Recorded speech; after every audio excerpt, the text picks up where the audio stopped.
अच्छा जी, ये फिर स्टार्ट करते हैं।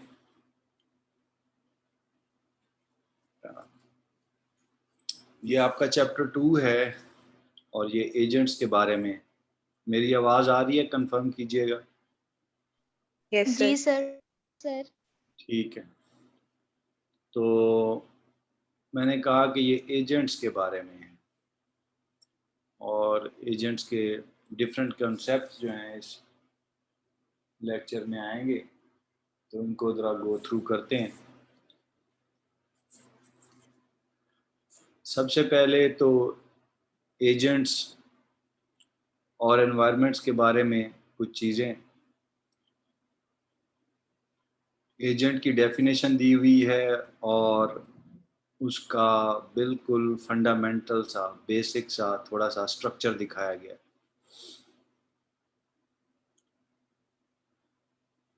तो एआई में अब जब एजेंट कहा जाएगा तो ये कोई ऐसी चीज़ होगी जो कि अपने एनवायरनमेंट से कुछ ना कुछ ऑब्जर्व करेगा, परसीव करेगा, और ये जो परसेप्शन उसकी होगी ये थ्रू सेंसर्स होगी। सेंसर्स के थ्रू परसीव करने के बाद उस एजेंट के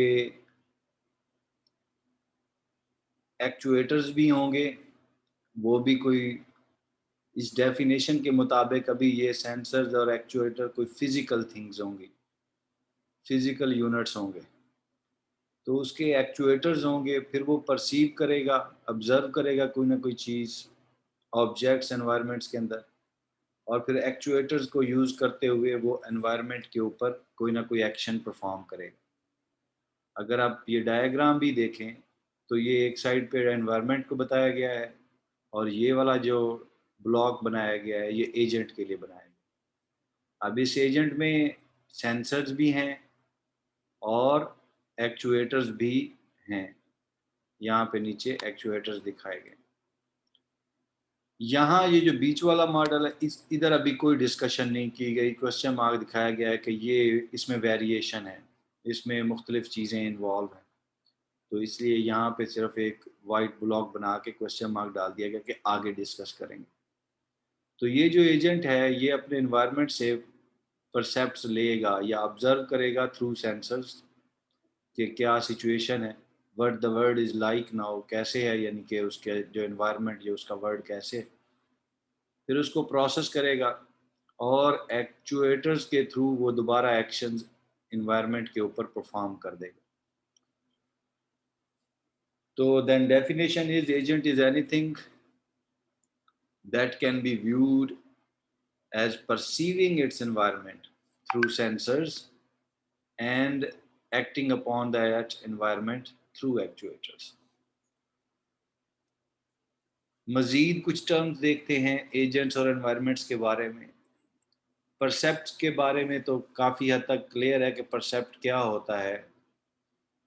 तो ये एजेंट जो ऑब्जर्व करता है, जो इनपुट लेता है किसी भी लम्हे, उसको परसेप्ट बोलते हैं। The term percept refers to the agent's perceptual input, जो वो अपनी ऑब्जर्वेशन के थ्रू इनपुट लेगा एट एनी गिवन इंस्टेंट, किसी भी लम्हे।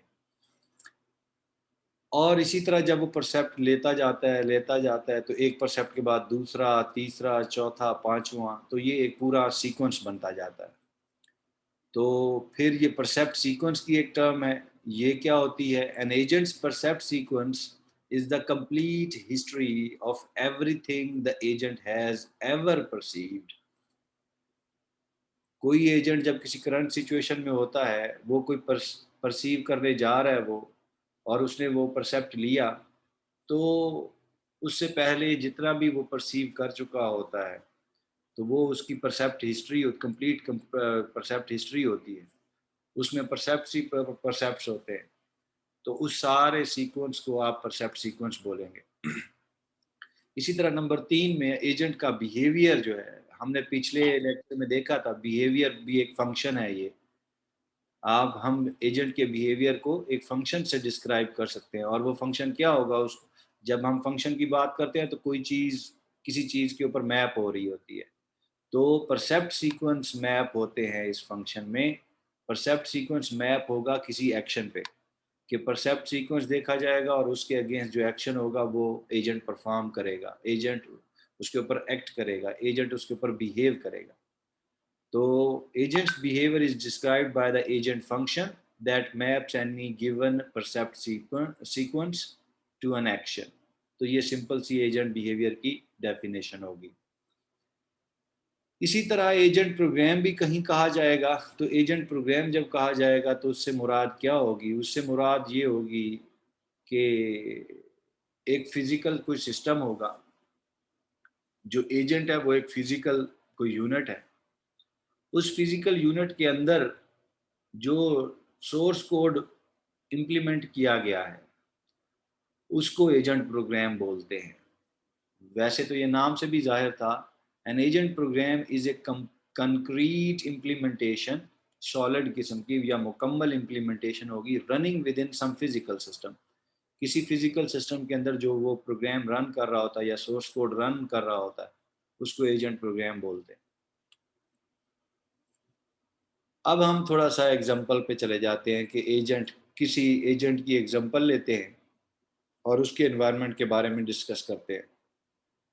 तो यहाँ पे एक एग्जांपल दी गई है आपको वैक्यूम क्लीनर की। जो आपके घरों में वैक्यूम क्लीनर होता है वही वाला ही है, लेकिन अब ये जो वैक्यूम क्लीनर होगा ये ऑटोमेटेड होगा। ऑटोमेटेड वैक्यूम क्लीनर जो ऑटोमेटिकली खुद ही सफाई करेगा या वैक्यूम करेगा। तो इस वैक्यूम क्लीनर का जो एनवायरनमेंट है उसके अंदर सिर्फ दो लोकेशंस हैं, एक स्क्वायर ए है और एक स्क्वायर बी है, या एक ऐसे समझ लें एक रूम ए है एक रूम बी है। सबसे पहले तो ये जो एजेंट होगा वैक्यूम क्लीनर ये परसीव करेगा कि वो किस स्क्वायर के अंदर है और क्या उस स्क्वायर के अंदर डर्ट मौजूद है या नहीं। तो ये दो दो चीज़ें ही परसीव करेगा ये जो वैक्यूम क्लीनर है, जो अभी हम एग्जांपल जिसकी देख रहे हैं, कि वो अपनी लोकेशन परसीव करेगा कि वो किस स्क्वायर के अंदर है, और फिर दूसरा वो ये परसीव करेगा कि क्या उस लोकेशन पे डर्ट है या नहीं है। अच्छा, ये तो इसके परसेप्ट्स हैं, दो ही इसके परसेप्ट्स हैं। इसके अलावा परसीव करने के बाद वो जो एक्शंस परफॉर्म करेगा वो इसके, या वो लेफ्ट में जा सकता है या वो राइट में जा सकता है, या वो सक अप द डर्ट करेगा, डर्ट को सकअप करेगा, या डू नथिंग, या कुछ भी नहीं करेगा, या ये डू नथिंग कुछ भी नहीं करेगा। तो एक्शंस इस एजेंट के जो एक्शंस हैं वो चार एक्शंस आपको दिखाए गए हैं। डू नथिंग तो एक कोई एक्शन नहीं है, लेकिन यहाँ मेंशन किया गया। तो लेफ्ट राइट और सक अप द डर्ट ये फिर आपके तीन एक्शंस हैं। अब किसी एक रूम में होगा तो दूसरे रूम में जाने के लिए या लेफ्ट या राइट करना पड़ेगा उसको, या अगर बी में आगे, अभी आगे शायद ये आ रहा है, ये यहाँ पे दिखाया गया है कि ये ए और बी दो रूम्स हैं। अगर ये ए में होगा, पहले तो ये लोकेशन अपनी आइडेंटिफाई करेगा कि मैं किस लोकेशन पे हूँ, ए में हूँ या बी में हूँ। तो लोकेशन पहले आइडेंटिफाई करेगा अगर ए में है, और फिर देखेगा कि डर्ट है या नहीं है। अच्छा, अगर डर्ट है तो सकिंग अप का एक्शन करेगा, और अगर डर्ट नहीं है तो मूव टूवर्ड्स राइट, राइट में बी में चला जाएगा।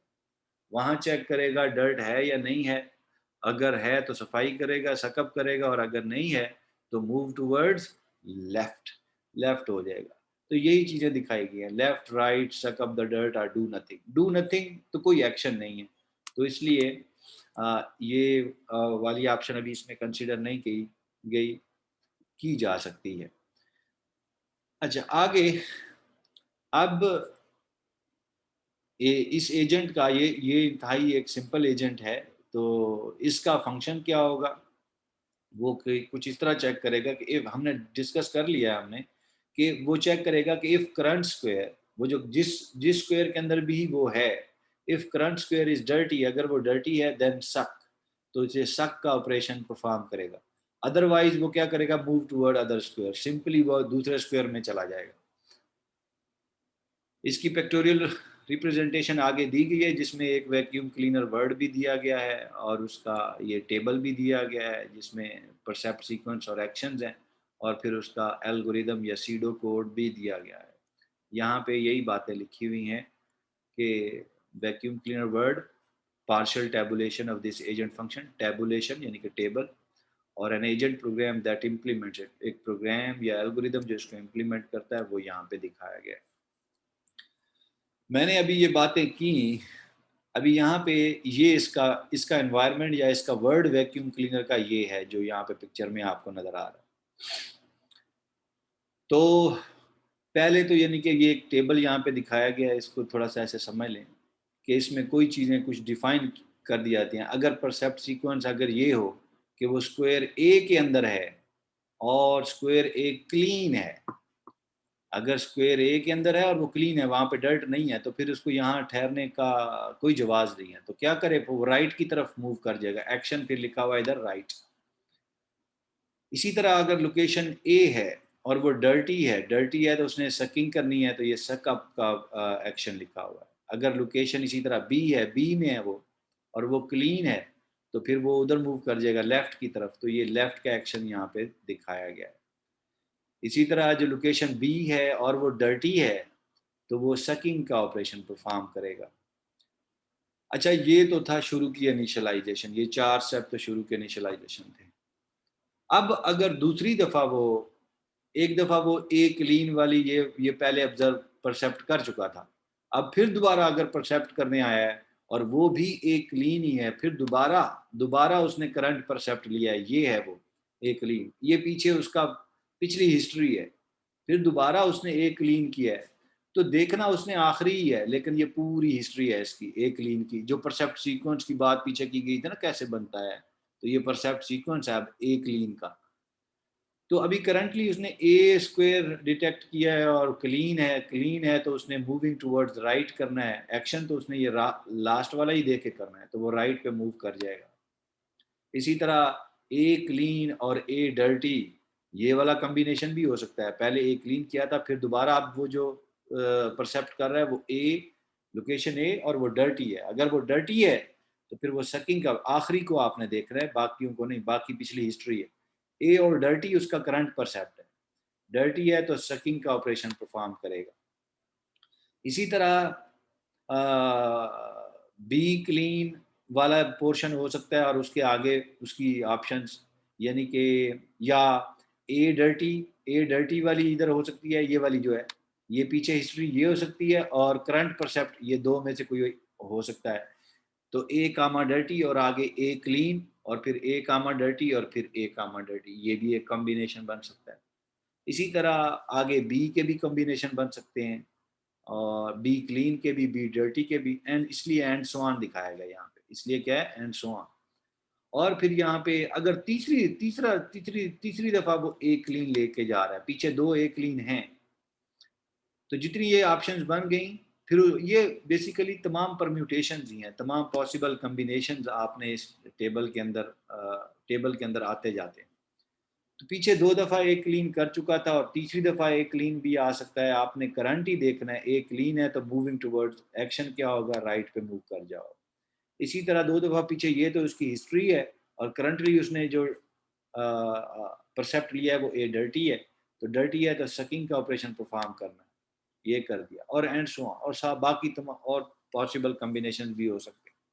तो ये तो इसकी पार्शियल टेबुलेशन, पार्शियल इसलिए कहा गया कि फुली नहीं आप हम आपको दिखा सकते, फुली तो बहुत सारे कम्बिनेशन बनते हैं और बनते ही जाते हैं जब तक के एजेंट का लाइफ टाइम होता है। जूं जूं वो काम करता जाता है, नए नए परसेप्ट आते जाते हैं, पीछे सारे कम्बिनेशन बनते जाते हैं, और ये जो टेबल होती है ये एक बहुत बड़ी टेबल बन जाती है जिसमें बहुत ज़्यादा पॉसिबिलिटीज़ आ जाती हैं। एनी यहाँ पे अब एक एल्गोरिदम दिया गया है और ये इसी सिंपल एजेंट का ही है। इस सिंपल एजेंट को रिफ्लेक्स वैक्यूम एजेंट बोलते हैं। तो इसका नाम भी रखा गया है फंक्शन रिफ्लेक्स वैक्यूम एजेंट, और ये इसमें इनपुट जाती है लोकेशन और स्टेटस, और ये आपको रिटर्न करता है, ये फंक्शन रिटर्न करता है एन एक्शन।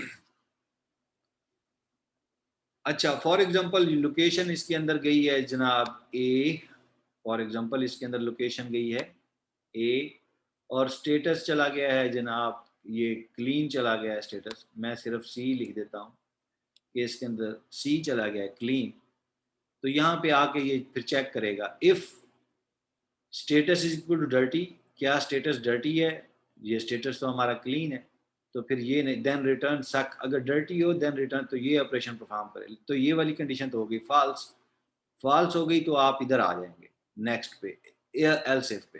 एल्स इफ पे चेक होगा लोकेशन इज इक्वल टू ए, हाँ मेरी लोकेशन ए ही थी, लोकेशन ए कंडीशन ट्रू हो गई, अगर लोकेशन ए ट्रू देन रिटर्न राइट, तो एक्शन कौन सा रिटर्न आ रहा है कि राइट पे, ये टेबल में से ही, यानी कि टेबल में से ही देख के राइट वो रिटर्न कर देगा कि राइट। अगर आपकी यहाँ पे लोकेशन बी थी या ए नहीं थी, और अगर लोकेशन बी थी तो फिर ये वाली कंडीशन चेक होगी else if location B then return left, और अगर ये सी क्लीन नहीं था डर्टी था, अगर ये डर्टी था तो यहाँ if status is equal to dirty, जो भी लोकेशन हो हमें उससे कोई कंसर्न नहीं है, देन रिटर्न सक, तो सकिंग का ऑपरेशन परफॉर्म हो जाएगा। तो ये छोटा सा कोड था। अभी मैं ये बात नहीं कहता कि ये हो सकता है ये टेबल की जरूरत ही ना हो, हम सिर्फ ये छोटा सा कोड लिखें और जान छुड़ा लें। यहाँ पे टेबल सिर्फ इसलिए जिक्र किया गया है कि शुरू में जो एजेंट्स बनाए जाते थे तो वो इसी तरह तमाम पॉसिबिलिटी सोच के टेबल में पहले से रिकॉर्ड करते थे और उनके अगेंस्ट उनके एक्शन करते थे, तो फिर वो इसी तरह वो आर्गुमेंट्स लेता था, वो आर्गुमेंट्स को चेक किया जाता था इनके अगेंस्ट, करंट परसेप्ट के अगेंस्ट, और जो भी होता था एक्शन वो उसके अगेंस्ट एक्शन परफॉर्म कर दिया जाता था। तो ये आपका, अभी इसमें मजीद बहुत सी बातें हैं जो आगे जाके डिस्कस होंगी, लेकिन अभी के लिए सिर्फ इतना ही काफ़ी, मैं अभी वो चीज़ें छोड़ रहा हूँ, तो हो सकता है आपके जहनों में कोई सवाल हो, तो अगर सवाल हैं तो पूछें। सर एजेंट का टाइम कैसे खत्म होता है? एजेंट का दोबारा पूछिएगा, समझ लाइफ नहीं आया। टाइम। सर एजेंट का जो लाइफ टाइम है वो कैसे खत्म होता है? देखें जब कोई चीज़ प्रोडक्ट कोई बनाई जाती है, अगर उसके अंदर कोई फिजिकल टाइप चीज़ें भी इन्वॉल्व हैं, सिर्फ आपका प्रोग्राम नहीं है खाली, अगर ये प्रोग्राम बना के वाकई ही किसी फिजिकल वैक्यूम एजेंट के अंदर एम्बेड कर दिया जाता है, तो किसी भी कोई भी फिजिकल चीज़ है तो उसका फिर जैसे आपकी बात है कि उसका कोई लाइफ टाइम तो होता है, तो उसको चेक किया जाता है, उसको पहले टेस्ट किया जाता है कि कितने अरसे तक ये रह सकता है।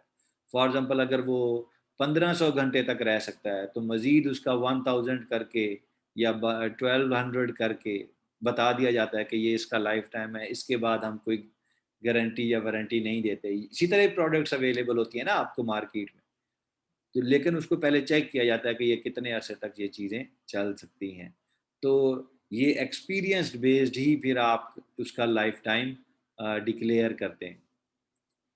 ठीक हो गया, और कोई बात? सर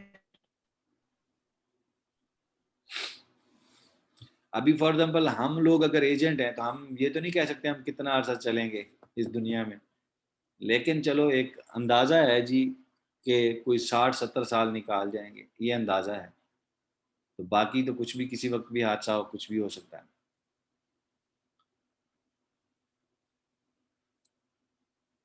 कोई और बात जी? अच्छा, आगे चलते हैं, और आगे अभी हमने सिर्फ एजेंट्स और उसके एनवायरनमेंट के बारे में देखा और उसको थोड़ा सा छोटी सी एग्जांपल लेके भी उसको समझने की कोशिश की। पिछले लेक्चर में हमने रैशनल एजेंट के बारे में बातें की थी, और जो कि रैशनैलिटी का कॉन्सेप्ट है, और हमने वहाँ कहा था कि हमने यही रैशनल एजेंट्स ही डिज़ाइन करने हैं। तो यहाँ पे फिर दोबारा फिर रैशनैलिटी हमारे सामने आ गई है, और हम उसको अब देखने जा रहे हैं कि जी गुड बिहेवियर, एजेंट का जो गुड बिहेवियर है वो क्या होता है। और नो डाउट हमने इससे पहले पढ़ा है कि रैशनैलिटी इसमें इन्वॉल्व है, रैशनल एजेंट, चूँकि हमने डिज़ाइन ही रैशनल एजेंट करने हैं तो वो रैशनल बिहेव करेगा।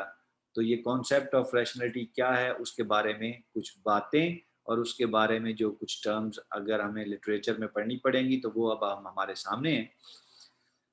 हम जानते हैं पिछले पिछले लेक्चर की से हम जानते हैं कि ए रैशनल एजेंट जो है वो क्या चीज़ है, is one that does the right thing. हमने ये सिंपल डेफिनेशन में कहा था कि रैशनल एजेंट एक ऐसी बला है जो कि सही काम करता है। इस ये सिंपल डेफिनेशन थी। मैंने उस वक़्त कहा था कि ये डेफिनेशन आगे जूँ-जूँ आप जाएँगे, ये डेफिनेशन अपग्रेड होगी, अपडेट होगी। तो वो अब वक़्त आ गया है कि अब इस वो चीज़ें अब अपडेट होने जा रही हैं, ये डेफ़िनिशन आपकी अपडेट होने जा रही है। लेकिन उससे पहले एक सवाल, और वो सवाल ये है कि what does it mean to do the right thing? भई ये जो आप कहते हैं कि सही काम करे, इस रैशनल एजेंट वो है जो सही काम करे। तो वो सवाल ये है कि सही काम करने से क्या मुराद है? वो सवाल करता है कि सही काम करने से क्या मुराद है? तो यहाँ पे सारी इसी चीज़ की, इसी क्वेश्चन की एक्सप्लेनेशन है, उसको अ, इसी का आंसर करने की कोशिश की गई है। वो कहता है कि जब आपके पास कोई एजेंट होता है और आप उस एजेंट को किसी एनवायरनमेंट में ऐसे छोड़ते हैं, प्लंग्ड डाउन से मुराद है कि आपने हाथ में कोई चीज़ पकड़ी हुई है और फिर ऊपर से नीचे की तरफ आप किसी एनवायरनमेंट में उसको छोड़ देते हैं। तो जब आप उसको छोड़ते हैं उस एनवायरनमेंट में, तो वो एजेंट क्या करेगा, वो फिर उस एनवायरनमेंट में अब सबसे पहले तो परसीव करेगा, परसेप्ट। अब मैं वर्ड परसेप्ट ही यूज़ करूँगा और उम्मीद है आप लोगों को अब फिर समझ आएगी, क्योंकि इसका मतलब फिर वही ऑब्ज़र्व करना ही है। तो वो एजेंट पहले तो एनवायरनमेंट को ऑब्ज़र्व करेगा और फिर उसमें से अ, अपने परसेप्ट लेगा कि कौन-सी चीज़ कहाँ पे है, कौन-सी चीज़ कहाँ पे है, या जो चीज़ भी उसने जैसे लोकेशन आइडेंटिफ़ाई करेगा अपनी, क्या उसमें डर्ट है या नहीं, ये वो परसेप्ट कर रहा है। बहरहाल कोई अब हम जनरली बात करें, अभी कोई एजेंट है उसको आप किसी एनवायरनमेंट में छोड़ते हैं तो वो अ, अपना वो परसीव करने की कोशिश करेगा और मुख्तलिफ परसेप्ट लेगा। जब मुख्तलिफ परसेप्ट लेगा तो उन परसेप्ट के ऊपर फिर वो एक्शंस परफॉर्म करेगा। इसी तरह आपके वो बहुत से परसेप्ट्स लेगा और उनके ऊपर बहुत से एक्शंस परफॉर्म करेगा। तो यहाँ पे इसी पॉइंट पे हम कह रहे हैं कि जब आप किसी एजेंट को एनवायरनमेंट में छोड़ते हैं, प्लंग डाउन करते हैं, it generates a sequence of actions. तो वो एक्शंस का एक सीक्वेंस जनरेट करता है according to the percepts it's received. जो वो मुख्तलिफ औकात में उसने मुख्तलिफ परसेप्ट जो रिसीव किए होते हैं, उसके लिहाज से वो जो डिफरेंट एक्शंस परफॉर्म करता है, वो डिफरेंट एक्शंस को अगर आप लड़ी में पढ़ोएं तो वो फिर सीक्वेंस ऑफ एक्शंस है, एक्शंस की एक सीरीज है जो उसने परफॉर्म की एक स्टार्टिंग टाइम से एक फलाने वक्त तक। अच्छा, जब वो उसने एक्शंस परफॉर्म किए, जब वो एनवायरनमेंट के ऊपर एक्शन परफॉर्म कर रहा था, तो एनवायरनमेंट के अंदर मुख्तलिफ जो है चेंजेस हो रही थी। एनवायरनमेंट, आप कह लें कि एनवायरनमेंट मुख्तलिफ स्टेट्स में से गुजर रहा था। एक स्टेट एनवायरनमेंट, जब आपने वैक्यूम क्लीनर को छोड़ा, उसने देखा कि जी मैं लोकेशन ए के अंदर हूँ और इसके अंदर डर्ट पड़ी है, ये एक स्टेट थी, ये उसने परसेप्ट लिया। फिर उसने एक्शन परफॉर्म किया, सकिंग अप की, वो उसने सफाई कर दी। अब सफाई करने के बाद वो सफाई की और उसके बाद उसने देखा कि अब ये क्लीन है, तो वो मूव टूवर्ड्स राइट कर गया। तो राइट करने के बाद अब ये एक एनवायरनमेंट की दूसरी स्टेट उसके सामने आई। एक एक्शन हुआ, उसका कुछ ना कुछ एनवायरनमेंट में चेंजेस अप्लाई की उसने। अब उसके बाद फिर वो मूव टूवर्ड्स राइट कर गया, या उसने फिर परसेप्ट लिया कि अब वो कहाँ पे है और डर्ट भी नहीं है और मूव टूवर्ड्स राइट कर गया। तो अब एनवायरनमेंट की दूसरी स्टेट सामने आई, जिसमें कि लोकेशन ए क्लियर है और लोकेशन बी पे फॉर एग्जांपल सपोज कि वहाँ पे डर्ट पड़ी हुई है, तो अब ये एक दूसरी स्टेट है। तो इस तरह जब वो मुख्तलिफ एक्शंस परफॉर्म करता है परसेप्ट लेने के बाद, तो एनवायरनमेंट मुख्तलिफ सीक्वेंस ऑफ स्टेट्स में से गुजरता है। वो मुख्तलिफ स्टेट्स में से गुजरता है या स्टेट्स की सीरीज में से गुजरता है। अच्छा, अब अगर ये जो सीक्वेंस ऑफ स्टेट था, अगर अगर ये आप जिसमें से वो एनवायरनमेंट गुजरा है, अगर ये सीक्वेंस ऑफ स्टेट्स डिजायरेबल है, यानी कि यही सीक्वेंस ऑफ स्टेट्स आप चाहते थे, यही सीक्वेंस ऑफ स्टेट्स आप चाहते थे, तो फिर इसका मतलब है एजेंट ने अच्छे तरीके से परफॉर्म किया, परफॉर्म्ड वेल। फिर इसका क्या मतलब है कि एजेंट ने अच्छे तरीके से परफॉर्म किया है, यानी कि उसने अच्छा परफॉर्म किया है। अच्छा, ये अभी थ्योरेटिकल बातें हो रही हैं। तो वो कहता है कि दिस नोशन ऑफ डिजायरेबिलिटी, ये जो डिजायरेबिलिटी थी, यानी कि ये सीक्वेंस ऑफ स्टेट्स आए, this notion of desirability is captured by performance measure. ये जो डिजायरेबिलिटी है, वो जो डिजायरेबिलिटी से मुराद अब क्या है, सीक्वेंस ऑफ स्टेट्स, एनवायरनमेंट जो मुख्तलिफ सीक्वेंस ऑफ स्टेट्स में से गुजरता है। तो ये जो, जिसको अब हम कह रहे हैं कि अगर वो सीक्वेंस ऑफ स्टेट्स हमारी डिजायर है, तो फिर हम कहते हैं कि एजेंट ने सही परफॉर्म किया। तो अब हम कह रहे हैं कि ये जो डिजायरेबिलिटी थी, इसको जो आप कैप्चर कर सकते हैं या मेजर कर सकते हैं, वो परफॉर्मेंस मेजर के जरिए एवेल्युएट कर सकते हैं। तो वो किसके जरिए कर सकते हैं डिजायरेबिलिटी को? परफॉर्मेंस मेजर के जरिए एवेल्युएट कर सकते हैं। तो कहने का मकसद ये है कि कोई एजेंट जो है उसने कितना अच्छा परफॉर्म किया है, वो आपको पता चलेगा कि एनवायरनमेंट किन सीक्वेंस ऑफ स्टेट्स में से गुजरा है। अगर वो सीक्वेंस ऑफ स्टेट्स आपकी ख्वाहिश थी, आप वही चाहते थे, तो आप इस ख्वाहिश को कैसे एवेल्युएट या कैप्चर कर सकते हैं? वो परफॉर्मेंस मेजर के थ्रू। परफॉर्मेंस मेजर यानी कि आपको परफॉर्मेंस मेजर डिफाइन करनी पड़ेगी, बनानी पड़ेगी। एजेंट क्या चेक करने के लिए कि एजेंट ने अच्छा परफॉर्म किया है या नहीं, ये चेक करने के लिए। तो परफॉर्मेंस मेजर एक चीज है that evaluates any given sequence of environment states. तो परफॉर्मेंस मेजर क्या है? ये एक मीट्रिक है, एक मेजर है, जिसके जरिए आप एवेल्युएट करते हैं कि एनवायरनमेंट किस सीक्वेंस ऑफ स्टेट्स में से गुजरा है। और अगर वो सीक्वेंस ऑफ स्टेट्स आपकी ख्वाहिश थी, तो फिर आप कहेंगे कि हाँ, एजेंट ने अच्छा परफॉर्म किया। और अगर वो आपकी ख्वाहिश के मुताबिक नहीं आई सीक्वेंस ऑफ स्टेट्स, तो फिर आप कहेंगे कि इसने अच्छा परफॉर्म नहीं किया। ये अब हम बातें पढ़ रहे हैं, ये कॉन्सेप्ट ऑफ रैशनैलिटी है। रैशनैलिटी क्या है? Doing the right thing. अब राइट थिंग, सवाल किया गया था कि ये what does it mean to do the right thing, right कि सही काम करने से या राइट थिंग से क्या मुराद है? तो फिर हम उसी के बारे में बता रहे थे कि वो परसेप्ट लेता है, सीक्वेंस ऑफ एक्शन परफॉर्म करता है। जब एक्शन परफॉर्म करता है तो सीक्वेंस ऑफ स्टेट में से एनवायरनमेंट गुजरता है। उन सीक्वेंस ऑफ स्टेट्स को कैसे एवेल्युएट करते हैं? परफॉर्मेंस मेजर के थ्रू। और परफॉर्मेंस मेजर के थ्रू अगर जो आप एवेल्युएशन करते हैं वो आपकी डिजायरेबिलिटी के मुताबिक आ जाए, तो फिर आप कहते हैं कि इसने सही काम किया है। और ये सही काम करना ही रैशनैलिटी कहलाता है। आगे चलते हैं, अब एग्जाम्पल से इस बात को समझते हैं। एग्जाम्पल हमारी वही है वैक्यूम क्लीनर की, जो पिछली स्लाइड पे आपने देखी। और यहाँ पे अब हम कहते हैं कि अगर हमारी परफॉर्मेंस मेजर ये है, जो यहाँ पर हाईलाइट हुई है रेड कलर में, अगर परफॉर्मेंस मेजर ये है जो कि यहाँ पे लिखी हुई है, the amount of dirt cleaned up in a single 8 hour shift. आपने वैक्यूम क्लीनर को, एजेंट को 8 घंटे दे दिए, और आपने कहा कि 8 घंटे के बाद, सिंगल 8 आवर शिफ्ट, 8 घंटे की शिफ्ट है, और आपने कहा कि 8 घंटे के बाद आप जाके उसकी परफॉर्मेंस को चेक करेंगे और 8 घंटे में वो खूब सफाइयाँ करे। अगर आपकी परफॉर्मेंस मेजर कहता है कि ये है, तो फिर एजेंट क्या करेगा? यहाँ लिखा हुआ है the amount of dirt cleaned up in a single 8 hour shift. 8 घंटे में वो कितनी डर्ट की अमाउंट क्लीन करता है, आपकी परफॉर्मेंस मेजर ये है। आप उसकी डेफिनेशन ये है। तो फिर आपने तो 8 घंटे बाद आना है, आपने उसको एनवायरनमेंट में छोड़ दिया। जो ही आप उसको एनवायरनमेंट में छोड़ेंगे और उसको डर्ट मिलेगी, वो डर्ट सारी इकट्ठी करेगा एजेंट, और फिर दोबारा वहीं फेंक देगा।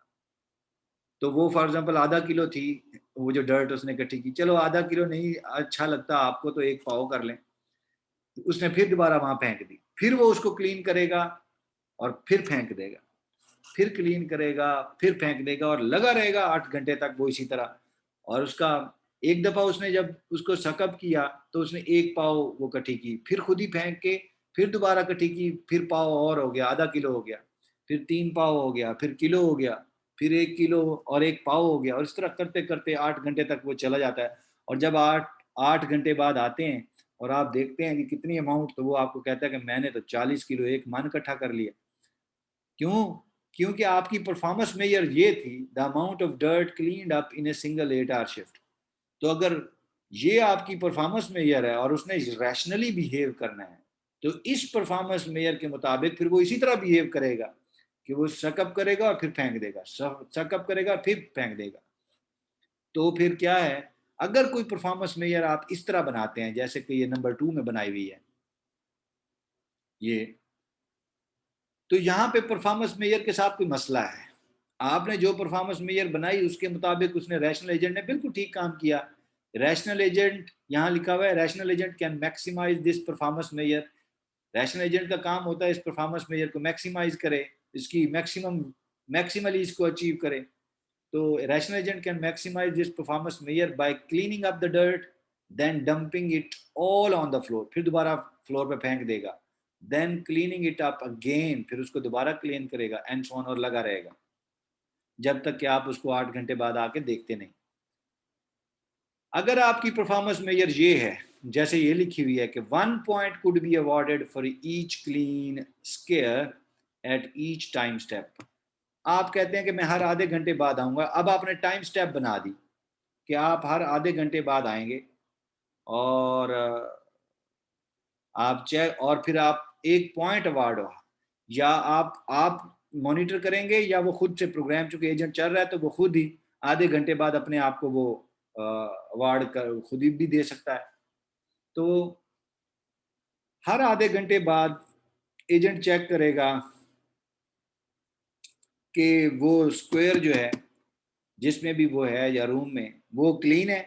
अगर क्लीन है तो 1 पॉइंट वो अपने अवार्ड को, अपने आप को अवार्ड कर देगा। अच्छा, फॉर एग्जाम्पल वो जो रूम है जिसके अंदर वो एजेंट छोड़ा गया है, आधे घंटे बहुत से लोग आ जा रहे हैं, तो अगर उसमें गंद बचता रहता है हर आधे घंटे में, आपने उसको छोड़ा, उसने देखा फौरन गंद, उसने उसने फौरन उसको सफाई की। 30 मिनट एक दफ़ा उसने सफाई की, पहले 5 मिनटों में ही कर ली उसने, बाकी 25 मिनट अभी आधे घंटे में रहते हैं। तो चूंकि उसको पॉइंट मिलना है आधे घंटे में, तो अब वो फिर सफाई नहीं करेगा, वो इसी तरह लगा रहा, 25 मिनट गुजरने देगा। फिर जब अगला आधा घंटा शुरू होगा तो फिर वो एक दफ़ा सफाई करेगा और क्लीन करके फिर अपना पॉइंट ले लेगा, और फिर वो 25 मिनट के लिए बैठा रहेगा। ऐसे मैं आपको, अब इस परफॉर्मेंस मेजर के मुताबिक, ये जो दूसरी वाली, इसके मुताबिक वो इसी तरह बिहेव करेगा। हाँ, आप इसके साथ क्या कर सकते हैं, आप 1 पॉइंट तो अवार्ड करेंगे उसको स्क्वायर क्लीन करने पर, साथ ही साथ आप उसको perhaps with A penalty for electricity consumed और नॉइज जनरेटेड। आप ये भी कर सकते हैं कि इलेक्ट्रिसिटी अगर ज़्यादा कंज्यूम हुई है या शोर ज़्यादा मचा है, वो जब वो सफाई करता है तो नॉइज़ जो जनरेट करता है, तो उसकी पेनल्टी भी आप उसको लगा सकते हैं। तो उसने जो क्लीन किया एक दफ़ा, उसमें अब जब ये पेनल्टी लगेगी, ये बातें भी उसके जेहन में होगी, तो वो दोबारा रैशनली बिहेव करेगा। वो दोबारा, यानी कि एक दफ़ा उसने सफाई की 5 मिनट में, और दोबारा उसको अगले 5 मिनट में फिर गंद नजर आया, लेकिन वो उसको पता है कि इलेक्ट्रिसिटी की कंज्यूम और नॉइज जो मैं शोर मचाऊंगा, इसकी पेनल्टी मुझे डलनी है। तो ये वाली जो बातें हैं, ये रिस्ट्रिक्शंस हैं, वो उसको उसको ये काम नहीं करने देंगी। वो एक ही दफ़ा करेगा, उसको पता है कि एक ही पॉइंट मिलना है, दूसरी दफ़ा मुझे कौन सा पॉइंट मिल जाना है। बल्कि वो इलेक्ट्रिसिटी ही जो आप कंज्यूम करेंगे या शोर मचाएंगे, उसकी पेनल्टी ही डलनी है आपको। तो वो एक ही दफ़ा करेगा और उसके बाद फिर बैठ जाएगा आधे घंटे में। तो ये जो दो परफॉर्मेंस मेजर्स थी, एक पहली जिसमें वो अमाउंट कलेक्ट करता है फिर फेंक देता है, और दूसरी ये कि आधे घंटे में ये टाइम स्टेप लगी हुई है, आधा घंटा आधा घंटा आधा घंटा, आप उसको बेशक 8 घंटे के लिए छोड़ दें। तो इसमें से कौन सी बेहतर है, पहली वाली या दूसरी? Second one. तो सेकंड वन बेहतर है इसमें। तो ये जो दो हैं, इसमें सेकंड वन जो है वो बेहतर है, पहली वाली तो बिल्कुल